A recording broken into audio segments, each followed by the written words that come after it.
Good morning प्यारे विद्यार्थियों। हमारा जो चैप्टर चल रहा है वो चल रहा है परिवहन एवं संचार का, जिसके तहत हमने कल चर्चा की थी कि परिवहन प्रमुखता किसे कहा जाता है। एक वस्तु को एक स्थान से दूसरे स्थान पर ले जाने के लिए, पहुंचाने के लिए जिन संसाधनों का हम यूज करते हैं, जिन यातायाती साधनों का हम प्रयोग करते हैं, वो प्रमुखता संसाधन कहलाते हैं। संसाधनों के माध्यम से सिर्फ वस्तुओं का ही क्या एक स्थान से दूसरे स्थान पर नहीं जाता, बल्कि मनुष्य स्वयं भी क्या है कि एक स्थान से दूसरे स्थान पर पहुंचने पर या जाने के लिए प्रमुख रूप से क्या है, परिवहन के साधनों का इस्तेमाल करता है।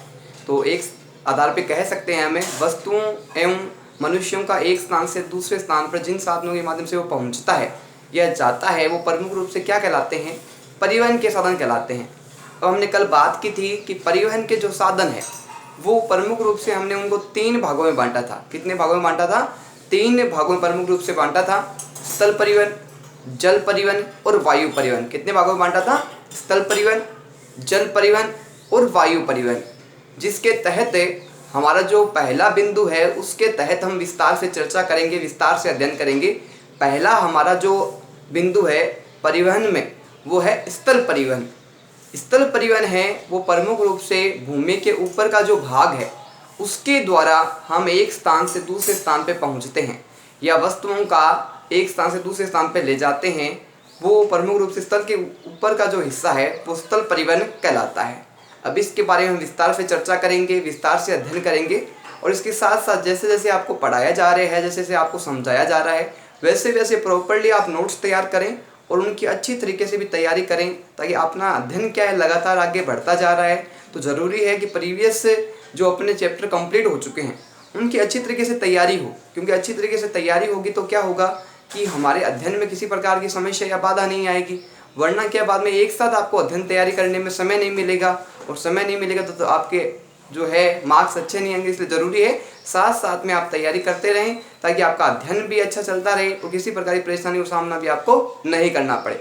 आज हम बात करेंगे अपने स्थल परिवहन के से संबंधित कुछ जुड़े हुए महत्वपूर्ण बिंदुओं पर। और स्थल परिवहन है वो किस प्रकार से व्यक्तियों के या वस्तुओं के एक स्थान से दूसरे स्थान पर ले जाने में महत्वपूर्ण साधन है, इसके बारे में विस्तार से चर्चा करेंगे।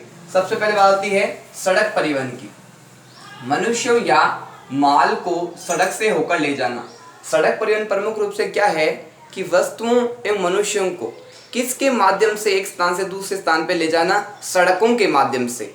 यानी वह व्यवस्था जिसके तहत हम वस्तुओं को और मनुष्यों को सड़क के माध्यम से एक स्थान पे दूसरे स्थान पे लेके जाते हैं, वो प्रमुख रूप से क्या कहलाता है? सड़क परिवहन कहलाता है। क्या कहलाता है? सड़क परिवहन कहलाता है। बात आती है परिवहन में सड़क परिवहन प्रमुख स्थान है। अब परिवहन की दृष्टि से हम बात करें, हमने परिवहन को 3 भागों में प्रमुख रूप से बांटा था। स्थल परिवहन, जल परिवहन और वायु परिवहन। अगर हम इन तीनों में सबसे बेस्ट अगर परिवहन की बात करें तो वो कौन सा परिवहन है? स्थल परिवहन है। और स्थल परिवहन के अंतर्गत अपना क्या आता है? ये सड़क परिवहन है वो सबसे आसान, सबसे अच्छा परिवहन माना जाता है। बात आती है सड़क परिवहन पर 65% माल ढोया जाता है। जो परिवहन है सड़क परिवहन है उसके द्वारा सबसे अधिक माल ढोया जाता है। यानी वस्तुओं को एक स्थान से दूसरे स्थान पर ले जाने पे जिस परिवहन का यूज होता है वो है अपना स्थल परिवहन। यानी सड़क परिवहन के द्वारा सबसे अधिक माल को एक स्थान से दूसरे स्थान में पहुंचाने का प्रमुख कार्य किया जाता है। अब बात आती है कितने प्रतिशत जो अपना माल ढोया जाता है वो अपने सड़क परिवहन के माध्यम से ढोया जाता है, स्थल परिवहन के माध्यम से ढोया जाता है। तो ध्यान रखना कि 65% जो सामान है, 65% जो माल है उसको एक स्थान से दूसरे स्थान में पहुंचाने में स्थल परिवहन का, सड़क परिवहन का प्रमुख रूप से विशेष योगदान रहता है। और सबसे अधिक जो माल ढोया जाता है वो सड़क परिवहन के माध्यम से ही ढोया जाता है या पहुंचाया जाता है एक स्थान से दूसरे स्थान पे। बात आती है कि 80% यात्री यातायात करते हैं। जो अपना सड़क परिवहन है उसके माध्यम से विश्व में, देश में अगर बात करें, हमें देश की बात करें अपने, तो 80% जो यात्री है वो प्रमुख रूप से क्या है कि सड़क परिवहन से संबंधित यातायात के साधनों का यूज करते हैं और एक स्थान से दूसरे स्थान पे पहुंचते हैं। तो इस प्रकार 2 बातें स्पष्ट है कि 65% जो माल ढोया जाता है वो प्रमुख रूप से किसके माध्यम से ढोया जाता है? सड़क परिवहन के माध्यम से ढोया जाता है। दूसरी बात है कि इसके साथ साथ जो यात्री हैं, जो मनुष्य हैं, जो यातायात करते हैं, एक स्थान दूसरे स्थान पे जाते हैं, वो प्रमुख रूप से किस संसाधन का या किस परिवहन का प्रमुख रूप से यूज करते हैं? तो स्थल परिवहन का सबसे अधिक इस्तेमाल किया जाता है। और 80% जो यात्री है वो एक स्थान से दूसरे स्थान पे जाने के लिए सड़क परिवहन का प्रमुख रूप से इस्तेमाल करते हैं, प्रयोग करते हैं। बात आती है कि परिवहन का सामाजिक व आर्थिक क्षेत्र में महत्वपूर्ण स्थान। परिवहन का सामाजिक और आर्थिक दृष्टि से महत्वपूर्ण स्थान है, क्योंकि जब एक स्थान के व्यक्ति दूसरे स्थान पे जाते हैं या दूसरे स्थान के व्यक्ति जब एक स्थान पे पहुंचते हैं तो क्या होता है कि वो अपनी सभ्यताएं, अपनी संस्कृति, अपने व्यापार को भी एक स्थान से दूसरे स्थान पे लेके जाते हैं। और जिस कारण क्या होता है कि सिर्फ वो अपनी यात्राएं ही नहीं करते, अपने सामान को ही नहीं ले जाते, अपनी संस्कृति को, अपनी सभ्यताओं को, अपने रीति रिवाजों को, अपनी वेशभूषा को, अपने खान पान का ये भी प्रभाव क्या है कि एक क्षेत्र से दूसरे क्षेत्र प्रमुख रूप से देखने को मिलता है, एक क्षेत्र पे दूसरे क्षेत्र का प्रभाव प्रमुख रूप से देखने को मिलता है। तो इस प्रकार क्या है कि सामाजिक और सांस्कृतिक और आर्थिक क्षेत्र का प्रभाव भी क्या है, एक क्षेत्र का दूसरे क्षेत्र पे देखने को प्रमुख रूप से मिलता है, प्रभाव पड़ता है। बात आती है कम व मध्यम दूरी में सरल व सस्ता साधन। हमें कम दूरी तय करनी हो और इसके साथ साथ क्या है कि हमें आसानी से किसी स्थान में पहुंचना हो, तो इसके लिए अगर कहा जाए तो जो सड़क परिवहन है वो सबसे क्या है, आसान और सरल साधन है, सरल माध्यम है, जिसके द्वारा हम एक स्थान से दूसरे स्थान पर आसानी से पहुंच सकते हैं बिना किसी बाधा के, बिना किसी समस्या के। तो क्या है, इसमें मध्यम दूरी और कम दूरी में सरल व सस्ता साधन है। इसके साथ साथ जो इसके परिवहन का जो खर्च आता है वो भी क्या आता है, कम आता है, और आसानी से हम एक स्थान से दूसरे स्थान पर पहुंच भी जाते हैं बिना किसी बाधा के, बिना किसी समस्या के। और हमारा जो चार्ज है, हमारा जो खर्चा है वो भी बहुत इसमें कम लगता है। किसमें? स्थल परिवहन में, सड़क परिवहन के अंतर्गत। ये आपको वास्तविक स्थान तक पहुंचाता है। सड़कें हैं वो एक प्रमुख विशेषता इनकी ये रहती है कि जिस स्थान तक व्यक्ति को जाना हो उस वास्तविक स्थान तक सड़कें हैं व्यक्ति को पहुंचाती है। यानी कई स्थान तो ऐसे हैं जहां व्यक्ति को उसके जो मेन स्थान पहुंचना है वहां तक, बाहर तक उसको क्या है कि सड़क परिवहन के द्वारा बाहर तक छोड़ा जाता है। तो एक प्रकार से कह सकते हैं कि जो सड़क परिवहन है वो व्यक्ति को उसके गंतव्य स्थान तक आसानी से, शीघ्रता से पहुंचा देता है और उसको किसी प्रकार की बाधाओं या समस्याओं का सामना नहीं करना पड़ता। बात आती है मार्च 2015 तक सड़कों की जो कुल लंबाई थी, कुल जो विस्तार था, कुल जो जाल था बिछा हुआ सड़कों का, वो कितना है? ध्यान रखना, मार्च 2015 तक जो सड़कों का विस्तार था, जो जाल था, वो था 54,72,000 किलोमीटर तक। कितना था? 54,72,000 किलोमीटर है वो सड़कों का विस्तार है। वो देश में प्रमुखतः देखने को मिलता है, देश में प्रमुखतः इतना जाल है सड़कों का बिछा हुआ है ताकि लोग है वो अपने माल को और अपने स्वयं को एक स्थान से दूसरे स्थान पे पहुंचाने में, ले जाने में किसी प्रकार की बाधा या समस्या का सामना नहीं करना पड़े, और उनका जो गंतव्य स्थान है, जिस स्थान तक वो पहुंचना चाहते हैं, जिस स्थान तक वो माल को भेजना चाहते हैं अपने, वहां पर आसानी से उस माल को और स्वयं भी वहां पर पहुंचा जा सके। बात आती है सड़क परिवहन का महत्व। सड़क है परिवहन, इसका प्रमुख रूप से व्यक्ति के जीवन में क्या महत्व है, क्या उपयोगिता है, क्या लाभ है, इसके बारे में हम विस्तार से चर्चा करेंगे, विस्तार से अध्ययन करेंगे कि एक सड़क परिवहन है वो व्यक्ति के जीवन को किस प्रकार प्रभावित करती है, किस प्रकार से लाभ प्रदान करती है। अगर ये सड़कें नहीं होती तो क्या होता, सड़कें हैं तो व्यक्ति के जीवन पे क्या प्रभाव पड़ता है, इसके बारे में विस्तार से चर्चा करेंगे। सबसे पहले बात आती है सड़क के निर्माण में कम खर्च। सड़कें जो है उसका जो निर्माण किया जाता है, उसका जो रखरखाव किया जाता है, एक प्रकार से देखा जाए तो सड़कों के निर्माण में बहुत ही कम लागत आती है। और बहुत ही कम लागत आने के कारण क्या है कि सड़कें काफ़ी मजबूत भी होती है, तो काफ़ी समय तक अगर मजबूत सड़क का अच्छी तरीके से निर्माण किया जाए तो सड़कें काफ़ी समय तक क्या है सही रहती है, किसी प्रकार की उनमें क्या है टूट वगैरह नहीं आती, रखरखाव की आवश्यकता है वो उचित रूप से खड्डे वगैरह उन सड़कों में नहीं पड़ते, अगर सही तरीके से सड़कों का निर्माण किया जा रहा है तो। बात आती है उबड़ खाबड़ व चढ़ान ढलान वाले स्थान पर सड़कों का निर्माण। हम देखते हैं कि सड़कों का निर्माण सिर्फ समतल स्थान पे नहीं होता, ऐसे स्थानों पे भी होता है जो उबड़ खाबड़ है, जो ढलान वाले हैं, चढ़ान वाले हैं, वहाँ पे भी सड़कों का निर्माण है वो आसानी से हो जाता है। किसी प्रकार की समस्या का सामना ऐसे स्थानों पर भी नहीं करना पड़ता। सरकार के द्वारा जो उबड़ खाबड़ स्थान है और ढलान और चढ़ान वाले स्थान है वहाँ पे भी क्या है कि सड़कों का निर्माण बड़ी आसानी से, बड़ी सुगमता से, बड़ी सरलता से हो जाता है और यहाँ तक पहुँचने में, जाने में वस्तुओं और मनुष्यों को किसी प्रकार की समस्याओं या बाधाओं का सामना नहीं करना पड़ता। बात आती है कम व्यक्तियों व कम वस्तुओं के लिए सरल और सुलभ। हम देखते हैं अगर कम वस्तुओं की बात करें एक स्थान से दूसरे स्थान में पहुंचाने की, और कम व्यक्तियों को एक स्थान से दूसरे स्थान पे जाना हो, तो देखा जाए तो जो सड़क परिवहन है वो सबसे सरल, सस्ता और सुलभ परिवहन कहलाता है। कम वस्तु हमें पहुंचानी हो तो बड़ी शीघ्रता से पहुंचाई जा सकती है। कम मनुष्य को जाना हो तो क्या है, यात्री भार भी कम लगता है, खर्चा भी कम आता है, और आसानी से जिस स्थान तक हमें पहुंचना है उस स्थान तक हम सड़क के माध्यम से अपने गंतव्य स्थान तक आसानी से पहुंच जाते हैं बिना किसी मार्ग रुकावट के, बाधा के। सामान चढ़ाने व उतारने में कम खर्चा।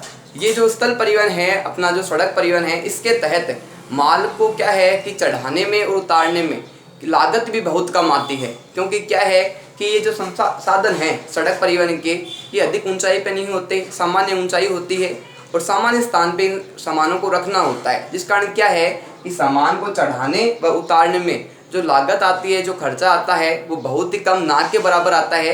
इस कारण भी क्या कह सकते हैं हम कि सड़क परिवहन सबसे सरल और सस्ता और सुलभ संसाधन प्रमुख रूप से मनुष्य के लिए बताया गया है।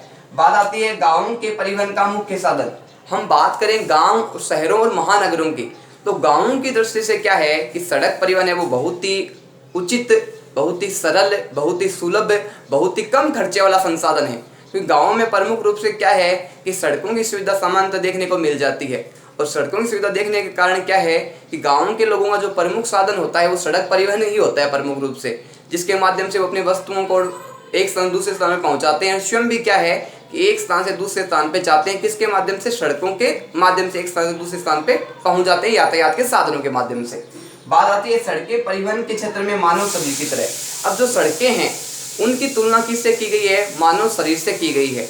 जिस प्रकार मानव शरीर में विभिन्न वाहिकाओं का जो जाल बिछा होता है, जिसके द्वारा रक्त का संचार होता है एक भाग से दूसरे भाग में, ठीक उसी प्रकार क्या है कि सड़कों का जाल बिछा हुआ है जो हमें एक स्थान से दूसरे स्थान पे पहुंचाने में कार्य करती है। तो इस प्रकार से कहा गया है कि परिवहन का जो क्षेत्र है वो प्रमुख रूप से क्या है, मनुष्य शरीर में जिस प्रकार वाहिनाएं होती है, जिस प्रकार नलिकाएं होती है, ठीक उसी प्रकार सड़कों का जाल है वो पूरे संसार में, पूरे विश्व में प्रमुखतः बिछाया गया है।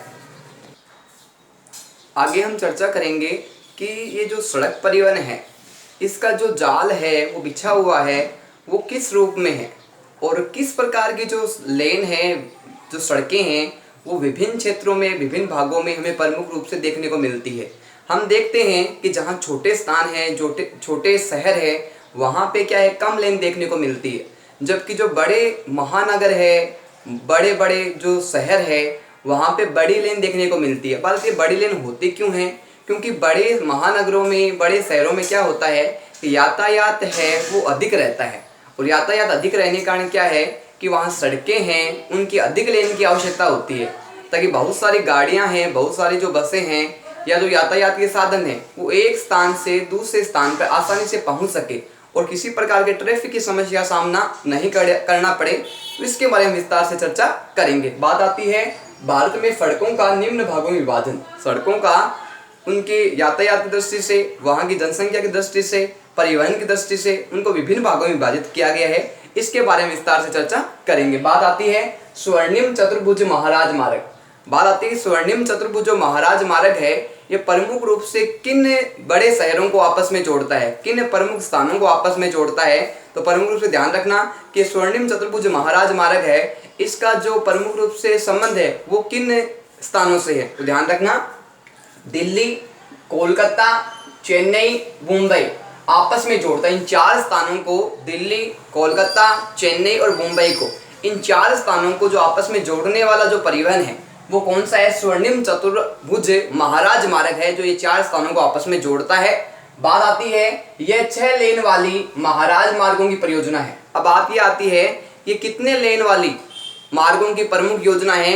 तो ध्यान रखना ये 6 लेन वाली महाराज मार्गों की परियोजना है, यानी 3 साधन है सामने से आ सकते हैं और 3 साधन ही क्या है सामने से वापस जा सकते हैं। इतनी बड़ी सड़कें हैं वो 6 लेन वाली कहलाती है, यानी 3 तो सामने की दिशा से गाड़ियां आ सकती है और अपोजिट साइड से 3 गाड़ियां हैं वो वापस से सामने की दिशा में जा सकती है, तो 6 लेन वाली प्रमुख रूप से कहलाती है। बात आती है कि प्रथम उत्तर दक्षिण में जो गलियारा है उसका विस्तार प्रमुख रूप से कहां तक देखने को मिलता है। तो जो उत्तर दक्षिण जो गलियारा है यानी रास्ता है उसका विस्तार श्रीनगर को कन्याकुमारी से जोड़ता है। श्रीनगर को किससे जोड़ता है? कन्याकुमारी से प्रमुखतः जोड़ता है। ये तो था हमारा उत्तर दक्षिण गलियारा। अब बात करते हैं द्वितीय गलियारे की, जो पश्चिम पूर्व गलियारा है। जो कौन सा गलियारा है? पश्चिम पूर्व गलियारा है। इसको ये कहां से कहां तक किसको जोड़ता है? ध्यान रखना, पोरबंदर गुजरात को सिलचर यानी असम से जोड़ता है। पोरबंदर को कहां से जोड़ता है? सिलचर से। पोरबंदर कहां है? गुजरात में। और सिलचर कहां है? असम में है। तो इस प्रकार अपने दो गलियारे प्रमुख रूप से इसमें देखने को मिलते हैं। बात आती है NHAI की, जिसका फुल फॉर्म क्या है? National highways authority of India. NHAI का कई बार फुल फॉर्म पूछते हैं, ध्यान रखना। ये national highways authority of India इसकी फुल फॉर्म है। और इसको हिंदी में क्या कहा जाता है? राष्ट्रीय राजमार्ग प्राधिकरण। क्या कहा जाता है? राष्ट्रीय राजमार्ग प्राधिकरण इसको कहा जाता है।